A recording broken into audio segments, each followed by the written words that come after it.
Alright guys, today I wanted to talk a little bit about a mini scheme on defensively, a scheme you can go to at any time in the game. It's something that I think is one of the best schemes and one of the most crutching schemes in the game. It's the nickel 3-5, and you've seen this broken down by S. Gibbs. You've seen it broken down by Rdikes. You've seen it broken down by you've seen it broken down a lot. Obviously, you guys know that, and I'm going to propose a little bit different of a way to run this defense in this game. Now, my base play is either the cover 6 or the 3 double buzz or the cover 4. There's actually a lot of plays you can come out in, but for my money, I like the cover 6 because you have a couple of things you can work with on it as more of a coverage-based defense to coincide with your blitzes. Now, what we're going to do, snap of the ball, or start of the game, start of the play, is we always pinch our line, we always shift our linebackers to the right. Or not to the right, to the left. This creates a look of intimidation, a look that we're going to be bringing from other coverages, other plays. After this, you see how the yellows flow. The flow coverage is so important. So basically, essentially, all we do with this play is we spy him and bane, and we let the coverage do what it's going to do. We have 3-man coming.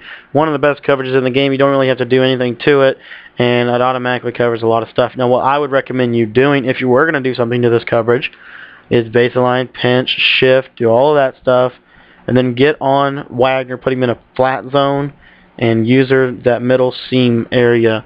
That's going to prevent the curl routes from curl flats, and you now are using over the middle, and that's what we get. We get a quick block shed, and we go to the quarterback. That's so crucial, and you can do so much from cover 6. You can do whatever you want from this coverage. Just know that's the basic coverage concept. And we go to our quick audible to the right. We have a cover 2 sink. We go to our quick audible to the left. We have a cover 3. We go to our quick audible down. We have a blitz that I'm not really going to use. And we go to our quick audible up, and we have our favorite blitz in the game. Now, 2-man under from the 3-5, we know when we pinch the line and we shift our linebacker to the left, that's our base setup. In order to create symmetry, though, we want to move KJ right down like this. That's so important because it makes them feel like you're coming off the right side, when reality is you're coming off the left side with Bruce Irving. So all we're doing here is we're going to spy him a bane. You can put him in whatever zone you want. You don't have to spy him. But I spy just because. And then you can put Hill in whatever zone you want. It doesn't matter. You don't have to have him blitzing. And what's going to happen here is you can only run this inside the 50-yard line. So only on this side of the 50 can you run this defense. But you'll see there, it's a quick sack, and there's really not a whole lot they can do about it other than block a guy. They can't slide protect that blitz. It's going to come in. They have to kind of deal with it. And what you can start doing is they're going to start blocking the running back, so you can start maybe zoning up Wagner, creating a even better coverage look. And now, what's you going to do? Literally, he had maybe 1.5 seconds to go, and we're only blitzing 2 people. So, you see why this is such a good play. And what you can do with this is you can flip the play, base align, and shift your linebackers to the right real quick, pinch the line, do all that, and now move KJ right down about to where the point of intersection is, and then get on the middle linebacker. And you see now we're still symmetrical and we still have the same blitzing success. The only issue that I've seen with this play not working correctly is when you flip it, it's up to you to get the positioning right. And I don't like that. I like it to automatically be the way it whatever. So I like the shifting. I like to bring it from the left most of the time. But if you are going to bring it from the right, make sure he's off the line of scrimmage. Make sure he's like something like this. And hopefully you'll have that kind of a success rate right there where he comes right off the edge untouched. Now, the only issue that I can see is when you flip the play, if you could possibly get on True Font like this and stop him from going over, we are now symmetrical. We now look exactly like all of our other plays from the formation without ever doing anything differently. It's just he's going to have to cover that too. That's the only issue with it. So, that's the only problem with this defense. I think this is one of the best defenses in the game, and we can also run other coverages out of it. Now, let's talk about universal pressure. Pressure really can come from, it doesn't have to just be the 3-5 2-man under. So, if we want to bring pressure off the left side of the field, we always shift our linebackers to the left here. So, we're going to crash the line up, and we're going to shift them to the left with him. and you'll see pressure will come. You want to re-blitz both outside linebackers here, and pressure will come off of the edge, off the left side here, untouched.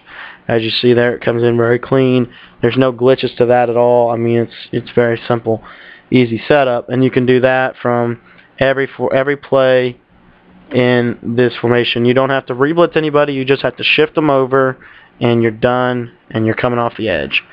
So that's easy setups, which is nice to have. You can do it out of any play.